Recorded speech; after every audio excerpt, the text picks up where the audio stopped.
जहाँ पर हम एक लंबरजैक फैमिली को देख पाते हैं। एरिया का सबसे माहिर लकड़हारा लुइस, उसकी वाइफ मथिल्डे और बेटा लूकस। लुइस लूकस को स्लेटर वाली ट्रेनिंग दे रहा था। एक बड़ा सा स्लेज जिसे स्लेट कहते हैं, उसमें 400-500 किलो लकड़ी लाद के लकड़हारे पहाड़ी से नीचे लेकर जाते हैं, सिर्फ अपने पैरों के सहारे, बिना किसी ब्रेक्स के। इसलिए इसमें प्रॉपर ट्रेनिंग चाहिए कि अपने पैरों को कैसे यूज करना है, वरना भार से पैर टूट जाएंगे और स्लेट आपको रौंदता हुआ निकल जाएगा, जिसके बाद जिंदा बचने का कोई चांस ही नहीं होता। लूकस को ये ट्रेनिंग देनी जरूरी थी, लेकिन लुइस का तरीका बहुत गलत था। वो तो जैसे अपने बेटे को टॉर्चर करने में लगा हुआ था, और जब लूकस से और झेला नहीं गया तो वो साइड हट गया, जिसके बदले में लुइस ने उसे मारा, जो कि घर में एकदम आम बात है। लुइस लूकस को पीटता रहता है और मथिल्डे भी कुछ नहीं कर पाती, क्योंकि अगर वो बीच में बोलेगी तो लुइस उसे भी पीटेगा। दोनों माँ बेटे ऐसे घुट घुट के जीते हैं। इस बार पिटाई हुई तो लूकस जंगल में भाग गया, जहाँ से गुजर रहा था उसका खुशमिजाज पड़ोसी मैथायस, जो कि उसका बेस्ट फ्रेंड भी है। अपनी साइकिल छोड़ के वो भी लूकस के पीछे भागा और भागते हुए दोनों पहुंच गए पहाड़ी में मौजूद एक मेटल के दरवाजे तक। दरवाजा खोल के देखा तो पाया कि वो वार के समय का बंकर था। दोनों उसके अंदर वार वार खेलने लगे, जिस बीच लूकस बोला कि मुझे गोली लग गई और वो मरने का नाटक करने लगा। तो मैथायस बोला कि चिंता मत करो दोस्त, मैं तुम्हें बचा लूंगा। ऐसे खेल खाल के दोनों अपने अपने घर की तरफ चल दिए, और जाते जाते मैथायस लूकस को बोला कि अब अपने डैड को तुम्हें हर्ट करने मत देना, क्योंकि जो मार का निशान था वो लूकस के चेहरे पे साफ दिखाई दे रहा था।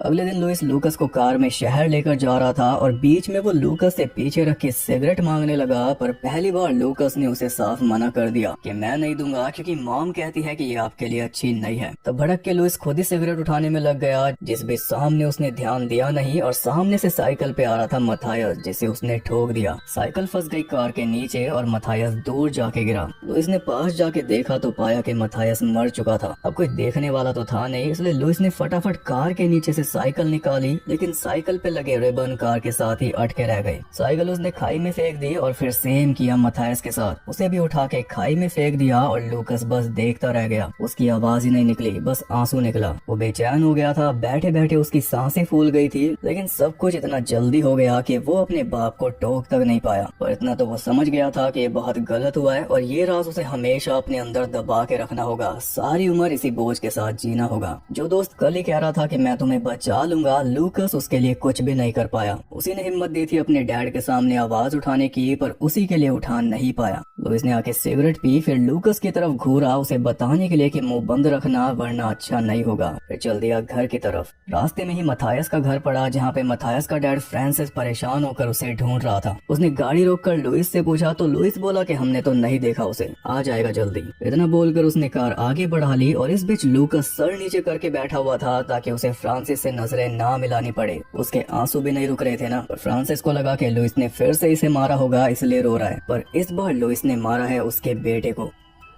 अब उस बात को 20 साल बीत चुके हैं। लूकस अब अपने पेरेंट्स से बहुत दूर आ चुका है, लेकिन ये नाइटमेयर उसे आज भी डराता है। उसे अपना डैड दिखाई देता है कुल्हाड़ी पकड़े हुए, जैसे वो लूकस को मार देगा, और सपने में ही मैथायस भी खड़ा हुआ दिखता है निराश। उस नाइटमेयर से वो जागा ही था कि तभी उसके पास फोन आ गया पुलिस का, और लूकस को बताया गया कि तुम्हारे घर में आग लग गई, जिसकी चपेट में आकर तुम्हारे माँ बाप जिंदा जल के मर गए। तो लूकस अपनी गर्लफ्रेंड जूली और बेस्ट फ्रेंड आर्नोल्ड को साथ लेकर अपने माँ बाप के फ्यूनरल पे पहुंचा, और उसने कॉफिन्स खोलकर अपने माँ बाप को देखा भी नहीं, क्योंकि जले हुए कंकालों को देखना उसने ठीक नहीं समझा। वैसे भी माँ बाप से उसे कोई खास लगाव था नहीं। फ्यूनरल अटेंड करके घर पहुंचा, जो कि जला हुआ था, लेकिन बाहर वाला शेड अभी सही सलामत था, जिसमें लुइस के कुछ कीमती चीजें रखी थी, जैसे गेम वाली मशीन। वो सब कुछ ट्रेलर पे लोड करके उन्हें फटाफट वापस निकलना था, क्योंकि आर्नोल्ड की डेट थी पेरिस में। पर तभी व्हील चेयर पे वहाँ पे आ गया मैथायस का डैड फ्रांसिस। लूकस को उसने देखते ही पहचान लिया, और सॉरी भी बोला कि मैं तुम्हारे मॉम डैड को बचा नहीं पाया। पर लूकस भी समझ ही रहा था कि वो कैसे बचाता, वो तो अब चल फिर भी नहीं सकता। और उस बात को इतने साल बीत चुके हैं, पर लूकस आज भी फ्रांसिस से नजरें नहीं मिला पा रहा। उसे अब भी बेचैनी हो रही है, क्योंकि वो दिन रोज उसके सपने में जो आता है, उसके लिए तो कुछ बीता ही नहीं। मैथायस का चेहरा भी नहीं भूल पाया आज तक। हमें ये भी पता चला कि जूली प्रेग्नेंट है, पर ये बात उसने अभी लूकस को नहीं बताई, सिर्फ आर्नोल्ड के साथ शेयर की है। बताई इसलिए नहीं क्योंकि लूकस का बचपन था बहुत खराब, इसलिए वो बच्चे के लिए मना ही कर देगा, इस डर से बता नहीं पा रही। खैर फ्रांसिस ने लूकस को दिलासा दिया कि ये ये बस एक स्टूपिड एक्सीडेंट था और हमेशा स्टूपिड एक्सीडेंट ही ऐसी मौतों की वजह बनते हैं। फ्रांसिस ने उन तीनों को कॉफी पे इनवाइट किया, लेकिन उन्हें जल्दी थी इसलिए लूकस ने मना कर दिया। तब फ्रांसिस बोला कि फायर फाइटर्स ने मुझे एक बॉक्स दिया है जिसमें घर के अंदर की बची हुई चीजें हैं, वो तो लेकर जाओ कम से कम। पर लूकस को ना घर से कोई मतलब था ना घर की चीजों से, वो फिर भी मना ही कर रहा था। पर जूली फ्रांसिस के साथ चल दी क्योंकि उसे लूकस के घर की चीजों से मतलब था। फिर पीछे पीछे लूकस और आर्नोल्ड को भी जाना ही पड़ा। घर के दरवाजे तक पहुंचने के लिए फ्रांसिस ने एक रैंप बना रखा था जिसपे वो रस्सी का यूज करके चढ़ा, हाथों का जोर लगाकर। वो तीनों ही देखकर हैरान रह गए कि इस बूढ़े आदमी के अंदर कितनी ताकत है, और जब अंदर गए तो पता चल गई कैसे है। एक डोरवे के बीच में उसने पुल अप बार फिट कर रखा था, उसी से अपर बॉडी को ट्रेन करता है। घर में जाते ही उन तीनों को आइडिया हो गया कि फ्रांसिस कभी शिकार किया करता था और शिकार की टैक्सीडर्मी भी, यानी जानवर को प्रिजर्व कर लेना। इसके अलावा वो लकड़ी का बहुत बड़ा कारीगर था। शेड के अंदर उसकी वर्कशॉप है जो कि अब तो बंद पड़ी है, वरना ये चीजें बनाता ही रहता था। लूकस ने फ्रांसिस से पूछा कि आपने स्लेटिंग छोड़ दी क्या? वाह क्या सवाल है। इसने स्लेटिंग नहीं छोड़ी, स्लेटिंग ने इसे कहीं का नहीं छोड़ा। एक बार आ रहा था स्लेट लेकर पहाड़ी से नीचे, उसी बीच कुछ दुर्घटना हो गई और स्लेट गुजर गई इसके पैरों के ऊपर से। लकी था जो सिर्फ टांगे गई, वरना सीधा जान ही जाती है। उस दिन के बाद स्लेट इसने बेच दी और ये कुछ ऐसी लाइफ जीने को मजबूर हो गया। पर एक चीज है जो वो तीनों को दिखाना चाहता है। तीनों को शेड में ले गया जहाँ पे उसकी वर्कशॉप थी। वैसे तो सालों से यूज नहीं की, पर उसने ब्लेड स्टार्ट करके दिखाया जो आज भी लकड़ी को मक्खन की तरह काट देता है। और ये देखने के चक्कर में जूली उस ब्लेड से बाल बाल बची, क्योंकि जूली को पता नहीं था कि फ्रांसिस उस ब्लेड को स्टार्ट कर देगा। और जो खास चीज फ्रांसिस उन्हें दिखाने लाया था वो थी उसकी तैयार की हुई छोटी स्लेट, जिसे देखकर तीनों इम्प्रेस हो गए। उन्हें पता चल गया कि फ्रांसिस सच में तगड़ा कारीगर था। आर्नोल्ड बोला तो ये तुम्हारी शेट है? लूकस ने बताया शेट नहीं स्लेट है, एल लगा ले। आर्नोल्ड बोला ये तो एक स्लेजी है, इतनी डेंजरस भी नहीं दिख रही जितना तुमने बताया। तो फ्रांसिस बोला बस ये उम्मीद करो कोई स्लेट तुम्हारे ऊपर से ना गुजरे कभी। स्लेट को वो घर में ले गया, लेकिन बॉक्स का अब तक कोई नाम नहीं लिया उसने। लूकस को ही बोलना पड़ा। तब फ्रांसिस को याद आया कि हाँ ये तो बॉक्स लेने आए थे, थोड़ा बूढ़ा हो गया ना। वो बॉक्स था गैरेज में, इसलिए फ्रांसिस उसे लेने चला गया और जाते जाते लूकस को बोल गया कि इतने में तुम कॉफी तैयार कर लो, मैं बड़े वाले कटोरे में पीऊंगा, वहाँ पे रखा है। आर्नोल्ड इस सबसे परेशान होता जा रहा था क्योंकि उसकी डेट का सवाल था, और एक बूढ़े आदमी के साथ सब्र तो दिखाना ही पड़ेगा। लूकस बड़े वाला कटोरा निकालने लगा तो वहाँ पे उसे रखा हुआ मिला मथायस का ग्लास, जिसपे डायनासोर वाला लोगो था। मथायस इसी लोगो वाली टी शर्ट पहना करता था क्योंकि बहुत बड़ा डायनासोर लवर था, पर ज्यादा उनके बारे में कुछ जान नहीं पाया, वक्त से पहले ही चला गया। वो ग्लास उठाते लूकस को मथायस दिखाई देने लगा उसी लोगो वाली शर्ट में, और पलक झपकते ही वो गायब हो गया। लूकस की जो गिल्ट है उसकी वजह से इसे दिखाई देता रहता है। इसी बीच आर्नोल्ड उस पुल बार के साथ मस्करी करके फ्रांसिस का मजाक उड़ाने लगा तो वो बार उसके हाथ में आ गया और तभी अंदर आ गया फ्रांसिस, लेकिन उसने आर्नोल्ड को कुछ नहीं बोला। वो बॉक्स लेकर आया था जिसमें से फोटोज निकाल कर देखने लगा, और फोटोज देख के उसकी दर्द भरी पुरानी यादें ताजा हो गई। उसने बताया एक दिन मथायस साइकिल पे घर से निकला था और एक मोड़ पे वो कंट्रोल खो बैठा। उसकी साइकिल और बॉडी दोनों खाई में मिली थी। ये सदमा उसकी माँ झेल नहीं पाई और वो भी 1 साल के अंदर ही सिसक सिसक के मर गई। तब से मैं अकेले जीने को मजबूर हूँ। ये सब सुनकर लूकस का गिल्ट और ज्यादा बढ़ता जा रहा था, पर फिर भी उसने अपना मुंह नहीं खोला। फिर फ्रांसिस ने उसे बॉक्स पकड़ाया और जाने दिया। फ्रांसिस बोला कभी दोबारा आना, तुम्हारे माँ बाप के बारे में बहुत कुछ है बताने के लिए। तीनों कार में बैठ के जाने लगे, लेकिन कार स्टार्ट ही नहीं हुई। तो फ्रांसिस ने कार को चेक किया पर उसे कुछ मिला नहीं, इसलिए वो घर में चला गया मैकेनिक को कॉल करने। उसके जाने के बाद आर्नोल्ड कार को चेक करने लगा क्योंकि उसे कार्स के बारे में अच्छी जानकारी थी। इतने में फ्रांसिस ने फोन किया और आके बताया कि मैकेनिक कल सुबह तक आ पाएगा क्योंकि अभी वो कहीं और गया हुआ है, तो आज रात तुम यहीं पे रुक जाओ। लेकिन वो तीनों ही रुकने के लिए तैयार नहीं थे। लूकस और आर्नोल्ड प्रॉब्लम ढूंढने में लग गए और जूली चली गई घर के अंदर क्योंकि बाहर ठंड बहुत थी। जल्दी आर्नोल्ड और लूकस ने फॉल्ट पता कर लिया।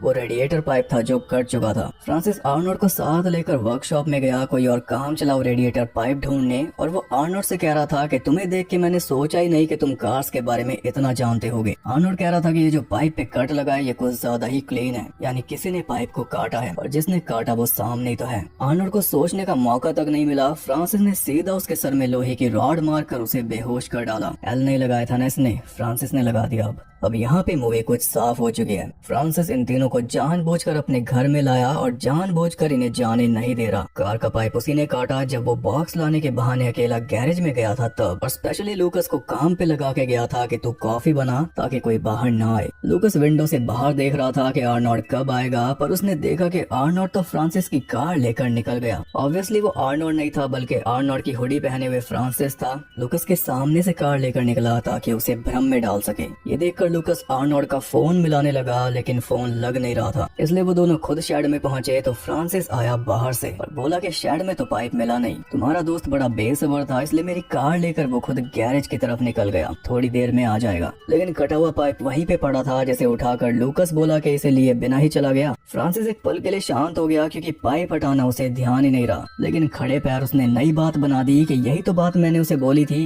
कि पाइप ले जाए बिना कैसे काम बनेगा। पर आर्नोल्ड ने बोला था कि वो सही साइज जानता है, अपने आप ले आएगा। फिर तीनों पहुंच गए घर में, जहाँ पे लगातार आर्नोल्ड के पास फोन मिला रहे थे, लेकिन फोन आंसर नहीं हो रहा था क्योंकि फोन था फ्रांसिस के पास। मौका देखकर बहाने से अकेले में जाकर उसने आर्नोल्ड के फोन से लूकस के पास मैसेज कर दिया कि यहाँ तो पाइप मिला नहीं, अब मैं जा रहा हूँ शहर, यानी और लंबा वेट करना पड़ेगा जिसमें लगभग शाम हो जाएगी। वेट करते करते सूरज ढलने को हो गया, तब जाके फ्रांसिस ने एक और मैसेज किया जिसमें लिखा कि शहर में भी पाइप नहीं मिला, अब मैं थक चुका हूँ इसलिए कार में ही सो जाऊंगा। इसका मतलब कि लूकस और जूली को यहीं पे रुकना पड़ेगा, वो भी मथायस के रूम में। फ्रांसिस ने उन्हें फंसाकर मजबूर कर दिया। रात में तीनों साथ बैठकर डिनर कर रहे थे, तब भी लूकस को मथायस दिखाई दे रहा था और आप देख रहे हो मथायस के फेस का घाव और ज्यादा बढ़ता जा रहा है। जितनी ज्यादा देर तक लूकस मथायस के घर में रुका है, उतनी ज्यादा उसकी गिल्ट बढ़ती जा रही है क्योंकि फ्रांसिस भी बार बार वही बचपन वाली बातें छेड़ रहा है। खाना खाते हुए उन्हें एक चूहिया दिखाई दी जिसके लिए फ्रांसिस ने खुद एक ट्रैप बना के रखा हुआ था, उसमें एक बड़ा सा ब्लेड लगाया हुआ था। जैसे चूहिया चीज खाने लगेगी, ब्लेड उसके 2 टुकड़े कर देगा। यहाँ पे हमें पता चला कि फ्रांसिस को ये सब कारीगरी करने का भी शौक है, यानी ये जिगसॉ का लाइट वर्जन है। तीनों नजर गड़ा के उस चुईया को ही देख रहे थे, लेकिन वो भी चालाक थी,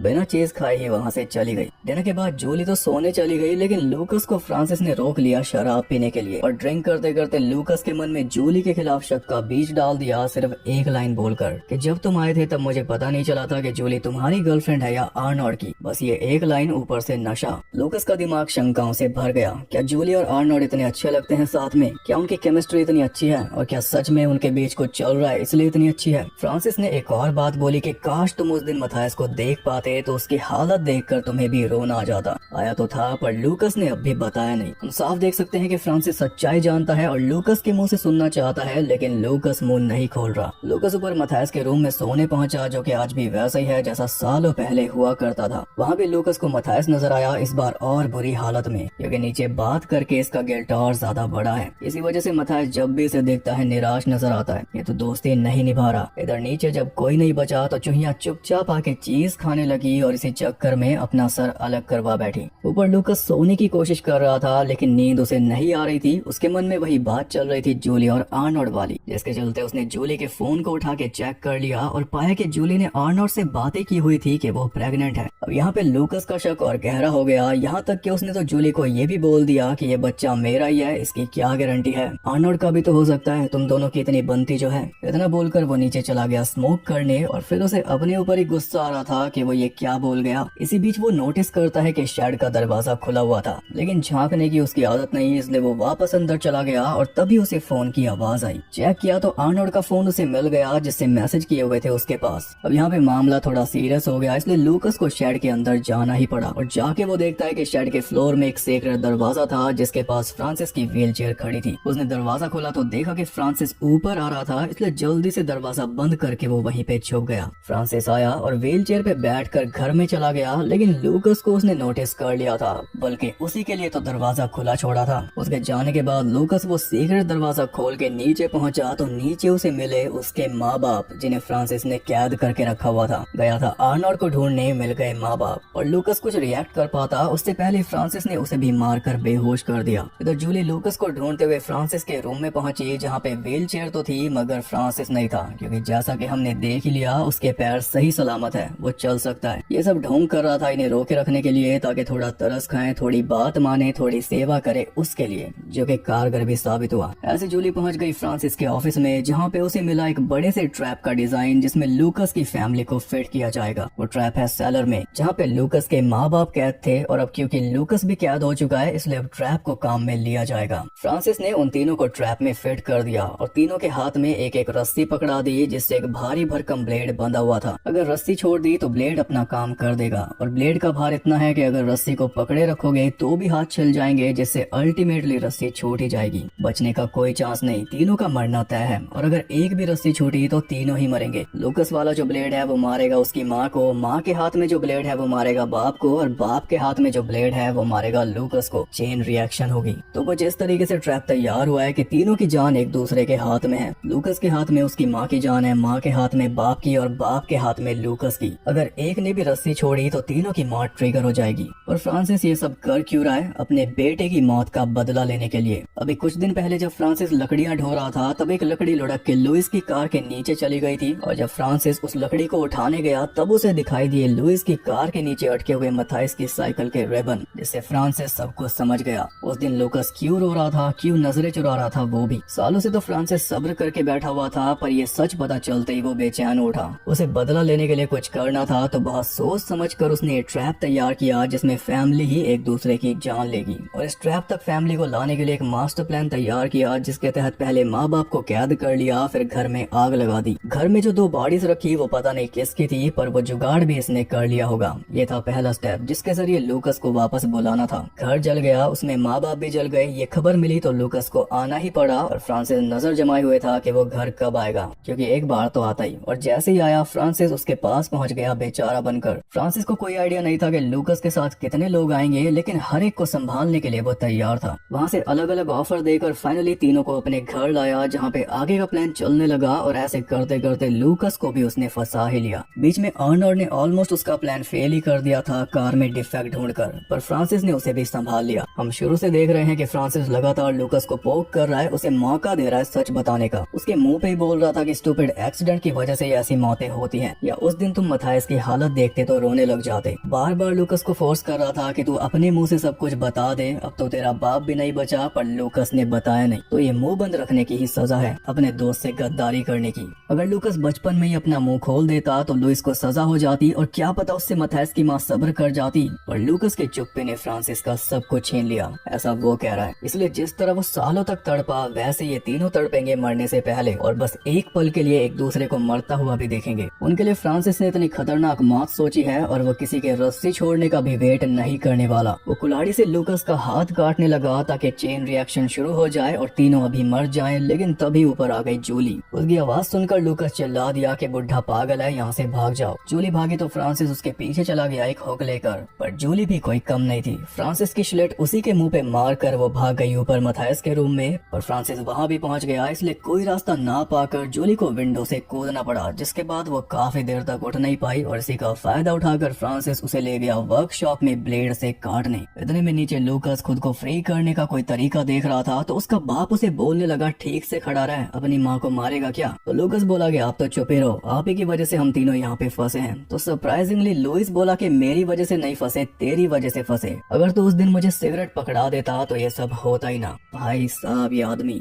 लूकस बोला, मैं बच्चा था, तुम्हें समझ नहीं आ रहा क्या? 20 साल से मथाइस की मौत का बोझ लेके जी रहा हूँ तुम्हारी वजह से। अब इस बीच माँ के हाथ से रस्सी छूट रही थी और लुइस भी यही बोल रहा था कि जाने दो। तो आखिर में रस्सी छूट गई और ब्लेड आके घुस गया लुइस के अंदर। ब्लेड भी ऐसा तैयार किया हुआ था कि उसने लुइस को बीच में से आधा कर दिया, वर्टिकली भी और हॉरिजॉन्टली भी। पर लुइस की बॉडी अब भी थोड़ी सी एक साथ अटकी हुई थी, जिस वजह से उसके हाथ में पकड़ा हुआ ब्लेड अभी भी लटका हुआ था। लूकस एकदम मरा नहीं जैसा फ्रांसिस ने सोचा था, बल्कि उसे टाइम मिल गया। तो इतने में लूकस ने अपनी माँ को बोला कि आप जल्दी से फ्री हो जाओ। ब्लेड धीरे धीरे लूकस की तरफ बढ़ रहा था, पर इतने में माँ स्क्रू खोलकर फ्री हो गई। तो लूकस ने अपने वाला ब्लेड छोड़ दिया जो माँ को नहीं लगा, और इधर से जो बाप वाला ब्लेड आया उससे लूकस बच गया झुककर। कुछ इस तरह समझदारी से लूकस ने अपनी और माँ दोनों की जान बचा ली, पर इसके लिए पहले बाप को जाना पड़ा। ऊपर फ्रांसिस ने जूली को काटने के लिए बांध कर लेटा दिया था, पर तभी पीछे से लूकस ने उस पर अटैक कर दिया। दोनों भिड़ गए, जिस बीच फ्रांसिस ने ब्लेड ऑन कर दिया, जिससे जूली के कंधे में कट लग गया था। पर आगे कुछ हो पाता उससे पहले लूकस ने ब्लेड बंद कर दिया। अब जूली को बचाने के चक्कर में लूकस खुद फंस चुका था, तो उसे बचा लिया जूली ने फ्रांसिस के सर में हथौड़ा मारकर। फ्रांसिस के हाथ पैर बांध के उन्होंने उसे नीचे सैलर में फेंक दिया। फिर लूकस की माँ को ऊपर खींचने लगे, लेकिन इसी बीच फ्रांसिस होश में आ गया और उसके जेब में था चाकू, जिससे हाथ खोलकर उसने माँ के पैर पे भी कट मार दिया। फिर पैर भी खोल लिए, पर ऊपर आ पाता उससे पहले उन्होंने दरवाजा बंद कर दिया। लेकिन दरवाजा बंद करने से वो रुकने वाला नहीं था, उसने दरवाजा तोड़ना शुरू कर दिया। तब वो तीनों तीनों भागे जंगल में, जिसका कोई फायदा नहीं क्योंकि फ्रांसिस से बेहतर इस जंगल को कोई नहीं जानता। और इस बीच हम ये भी देख पाए कि आर्नोल्ड अब भी जिंदा है। फ्रांसिस ने उसे कंटेनर में बंद करके रखा है। अब लूकस और जूली माँ को सहारा देते हुए आगे बढ़ रहे थे, जो कि बहुत मुश्किल हो रहा था। इसलिए माँ कह रही थी कि मुझे यहीं पे छोड़ दो, तुम भाग जाओ, लेकिन उन्होंने ऐसा किया नहीं। माँ को साथ लेकर वो उसी बंकर तक पहुंच गए जो कभी बचपन में लूकस को मिला था, और उसके अंदर जाते ही उनके होश उड़ गए क्योंकि अंदर उन्हें मिली मथायस की लाश। फ्रांसिस ने टैक्सीडर्मी करके मथायस की बॉडी को प्रिजर्व करके रखा हुआ था, बल्कि उसकी श्राइन बना रखी थी। अब उन्हें यही डर था कि फ्रांसिस दरवाजा खोलकर अंदर आ गया तो क्या करेंगे, लेकिन अंदर आने के बजाय वो तो दरवाजा उल्टा बाहर से ब्लॉक करके चला गया। तो अब लूकस को समझ आया कि अब तो हम फंस गए, यहाँ से निकल नहीं सकते, तो यहीं पे भूख प्यास से मरेंगे। लेकिन सुबह जब वो जागे तो देखा कि दरवाजा खुला हुआ था। बाहर निकल के देखा तो ऊपर आर्नोल्ड को स्लेट के सामने बंधा पाया। बड़ी मुश्किल से उसने स्लेट को रोका हुआ था, और अब उसे पता चल रहा था कितनी खतरनाक है। और हाँ, फ्रांसिस ने अपने स्लेट नहीं बेची। लूकस आर्नोल्ड की हेल्प करने लगा तो इतने में फ्रांसिस ने जूली को पकड़ के बांध दिया सामने वाले पेड़ पे। अब जैसे स्लेटर नीचे आएगी, पहले आर्नोल्ड मरेगा फिर जूली। ये देखकर लूकस ने आर्नोल्ड को समझाया कि अपनी हील्स जमीन पे जमा के रखो, और खुद वो जाके भिड़ गया फ्रांसिस से, जिस बीच एक नुकीली लकड़ी से बाल बाल बचा। लेकिन वही लकड़ी उसके काम आ गई। जब फ्रांसिस उसे मारने लगा तो उसने लात मार के फ्रांसिस को पीछे धकेल दिया उसी लकड़ी के ऊपर, और वो लकड़ी फ्रांसिस के सर में घुस गई, जिस वजह से वो उसी टाइम मर गया। लेकिन खतरा अब भी टला नहीं था। आर्नोल्ड और झेल नहीं पाया तो स्लेट उसे रौंदते हुए उसके ऊपर से निकल गई, जिससे उसकी मौत हो गई। जैसा कि फ्रांसिस ने उसे कहा था, किसी दिन तेरे ऊपर से स्लेट ना गुजर जाए। और सामने खड़ी थी जूली, जिसे बचाने के लिए लूकस स्लेट से टकरा गया और स्लेट वहीं पे पलट गई। जूली भी बच गई और लूकस भी। ऐसा आपको लग रहा होगा, पर ऐसा है नहीं। स्लेट पे जो मेटल लगा हुआ था वो लूकस के पेट में घुस गया, जिस वजह से लूकस की भी जान चली गई। उसी जगह पे जहाँ कभी मरने का नाटक किया था, और मथायस ने बोला था, दोस्त मैं तुझे बचा लूंगा, पर बचाने के लिए मथायस है ही नहीं क्योंकि लूकस ने उसे नहीं बचाया था। ये सब बातें आखिरी पलों में लूकस को याद आ रही थी। इन यादों से बचने के लिए लूकस इस जगह से भागा था, पर इसी जगह पे उसकी सफरिंग एंड हुई। बची सिर्फ माँ जूली और जूली के पेट में पल रहा लूकस का बच्चा।